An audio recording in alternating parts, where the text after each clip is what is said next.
Hello guys, welcome back to my channel. तो last video में हमने शुरू किया था एक नया chapter that was introduction to financial accounting, right.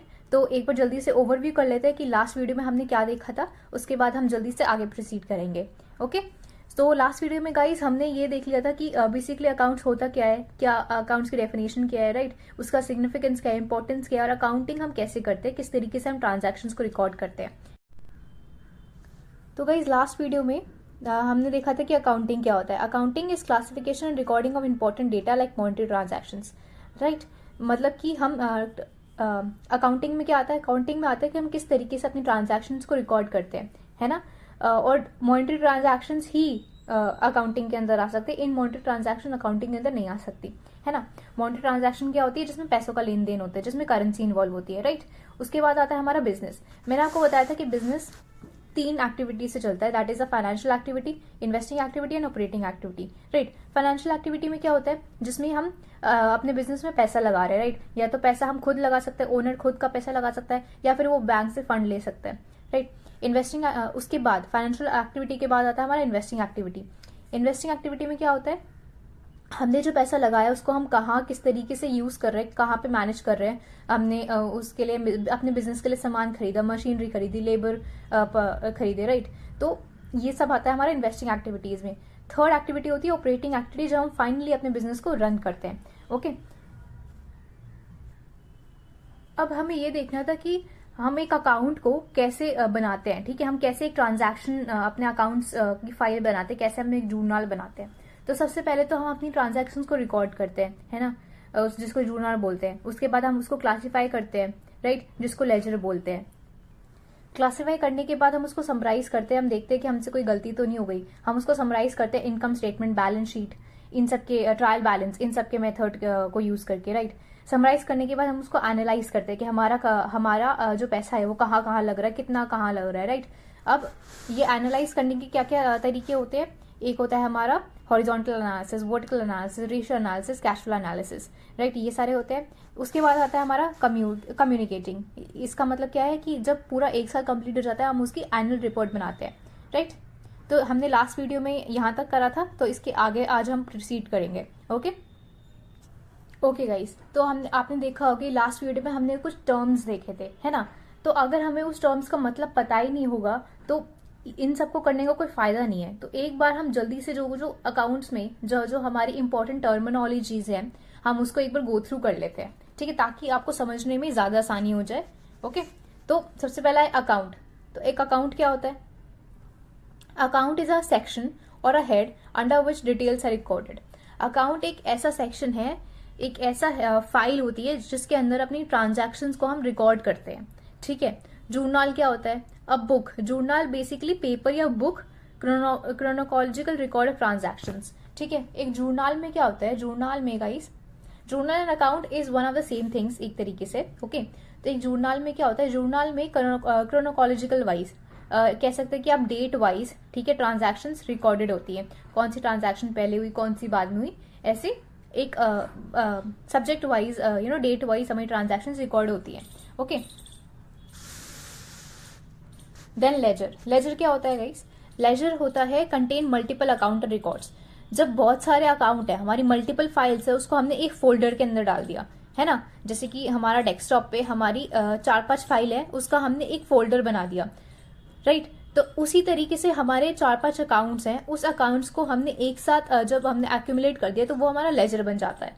Okay, then comes a trial balance. What is a trial balance, statement carrying various ledger balances on particular date. Okay, ऐसी statement, ऐसी bank statements जो कि laser को contain करती है, मतलब उसमें बहुत सारे अकाउंट्स हैं लेकिन एक पर्टिकुलर डेट का। फॉर एग्जाम्पल हम ट्रांजैक्शन देख रहे हैं एक पर्टिकुलर डेट की, सपोज न्यू ईयर पे हमने क्या क्या ट्रांजैक्शन करी, तो वो ट्रांजैक्शन हम निकाल रहे हैं अलग अलग अकाउंट्स की, है ना। लेकिन हम क्या निकाल रहे हैं, एक पर्टिकुलर डेट की ट्रांजैक्शन हम देख रहे हैं अलग अलग अकाउंट्स की, तो वो ट्रायल बैलेंस के अंदर आएगा। क्लियर।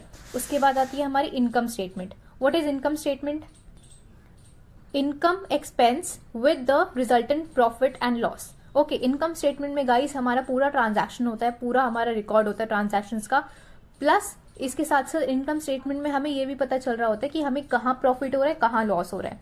बाकी ऊपर सिर्फ हमारे रिकॉर्ड्स होते हैं ट्रांजैक्शंस के, उधर हमें ये नहीं पता चल रहा होता कि हमें प्रॉफिट हो रहा है या लॉस हो रहा है, बट इनकम स्टेटमेंट में we get to know that whether the transaction was a profit और अ लॉस। क्लियर। उसके बाद आता है हमारा balance sheet, all assets and liabilities on a particular date. एक पर्टिकुलर डेट पे हमने कितने एसेट, हमारे पास कितने एसेट्स थे, हमारे पास कितनी लायबिलिटीज थी। ओके अब एसेट और लायबिलिटीज क्या होता है, let's go through that. So assets क्या होता है guys, asset is something which a business owns और विच एन इंडिविजुअल ओन्स। ठीक है, तो कोई भी ऐसी चीज जो मेरी खुद की है, ठीक है, जो मैंने किसी और से उधारा नहीं लिया, इट इज माई ओन, जो मैं ओन करती हूँ, that is my asset. Okay what is a fixed asset, required for a longer period of time. कोई भी ऐसा एसेट जो मेरे पास बहुत सालों तक रहने वाला है, वो मेरे लिए एक फिक्स एसेट है। राइट ऐसा नहीं होगा कि एक साल बाद जाके वो मेरे लिए एसेट नहीं बनेगा, वो मेरे लिए लायबिलिटी बन जाएगी, वो मेरे लिए बोझ बन जाएगा। नहीं, कोई भी ऐसी चीज जो मेरे लिए सालों सालों तक मेरे लिए मेरे फायदे में रहने वाली है, मेरा एसेट रहने वाली है, उसको हम एसेट बोलते हैं। Okay what is current asset, asset need to be converted to cash less than a year. Okay कोई भी ऐसा एसेट जो हमको कैश में कन्वर्ट कराना है एक साल के अंदर अंदर, ठीक है, उसको हम बोलते हैं करंट एसेट। क्लियर, इतना क्लियर है। Now what is liquid asset, liquid asset क्या होता है गाइस, लिक्विड का जहां पे भी वर्ड आ जाए लिक्विड, आपको याद रखना है कि वो लिक्विड वर्ड है कहीं ना कहीं related to cash. Okay so asset immediately convertible to cash. Okay liquid assets ऐसे एसेट्स होते हैं जिसको मैं जब चाहूं उसी टाइम पे वो कैश में कन्वर्ट हो सकते हैं बिना किसी प्रॉब्लम के, उसको बोलते हैं लिक्विड एसेट्स। राइट उसके बाद आता है हमारा लायबिलिटीज। लायबिलिटीज क्या होती है गाइस, व्हाट द बिजनेस ओज, मतलब किसी भी बिजनेस की जो डेप्थ होती है। फॉर एग्जाम्पल उसने किसी बिजनेस ने बैंक से लोन लिया, राइट तो वो लोन क्या हो जाएगा उसके लिए, वो उसकी लायबिलिटी हो जाएगी। क्यों, क्योंकि वो उसको आगे जाके कभी ना कभी उसको वो चुकाना पड़ेगा, राइट और उस पर इंटरेस्ट लगता जाएगा, है ना। तो वो एक तरीके से जो वो लोन है वो बिजनेस के लिए एक लायबिलिटी है। ओके फॉर एग्जाम्पल अगर एक ओनर है, बिजनेस ओनर है, वो लगाता अपना कैपिटल, कैपिटल क्या मतलब होता है, अपने खुद के पैसे लगाए उसने, तो वो उसके लिए लायबिलिटी नहीं होता, राइट लेकिन उसने किसी और से पैसे लेके लगाए हैं तो वो उसके लिए लायबिलिटी बन जाता है। क्यों, because he has to return that thing back to the owner from which he has taken that, right. Now what is current liability, current आ गया ना, मतलब एक साल के अंदर अंदर वो लायबिलिटी को हमको ड्यू आउट करना है। Okay so liability is due in the current operating cycle और विद इन अ ईयर, मतलब एक साल के अंदर अंदर तक जो हमारी लायबिलिटी है, एक साल के अंदर अंदर हमें उस लायबिलिटी को चुकता करना है, वो आएगा हमारा करंट लायबिलिटीज के अंदर। ओके नो करंट लायबिलिटीज मतलब एक साल के अंदर अंदर हमारे पास कोई भी लायबिलिटी नहीं है। ओके एक साल के ड्यूरेशन में we do not have any liabilities, एक साल के ड्यूरेशन में हमें कोई भी कर्ज नहीं देना है। Okay what is capital, amount invested bye owner. Okay business start करने के लिए जो पैसा हमने खुद से लगाया है, राइट वो हमारा पैसा है, तो उसको हम कैपिटल बोलते हैं। Okay now what is fixed capital, capital invested represented by fixed assets. Fixed capital मतलब कोई ऐसा कैपिटल, वो पैसा जो कि हमने अपने फिक्स्ड एसेट से लगाया। अब फिक्स्ड एसेट क्या होता है गाइस, फिक्स्ड एसेट जो वो एसेट होता है जो हमारे पास बरसों बरसों तक रहने वाला है, ठीक है, जो कहीं नहीं जाएगा, वो एसेट हमारा है, हमारे पास ही रहेगा सालों सालों तक, राइट। तो फिक्स्ड कैपिटल क्या हो जाएगा, वो कैपिटल जो हमने फिक्स्ड एसेट के थ्रू लगवाया है वो हो जाता है हमारा fixed capital. Clear. What is the working capital, excess of current assets over current liabilities. Working capital का मतलब होता है हमारे पास बहुत सारा करंट एसेट्स है और बहुत कम करंट लायबिलिटीज है। Clear. Then contingent liability, what is contingent liability, liability which may come due to happening event. हो सकता है कि कुछ इवेंट्स हो रहे हो ऑर्गेनाइजेशन के अंदर जिसकी वजह से आगे चल के ऑर्गेनाइजेशन को लोन लेना पड़ सकता है, ठीक है। तो आने वाले टाइम में, आने वाले फ्यूचर में कोई चीज जो हमारे लायबिलिटी बन सकती है उसको हम बोलते हैं contingent liability. Clear. Now what is provision, an amount removed from profit.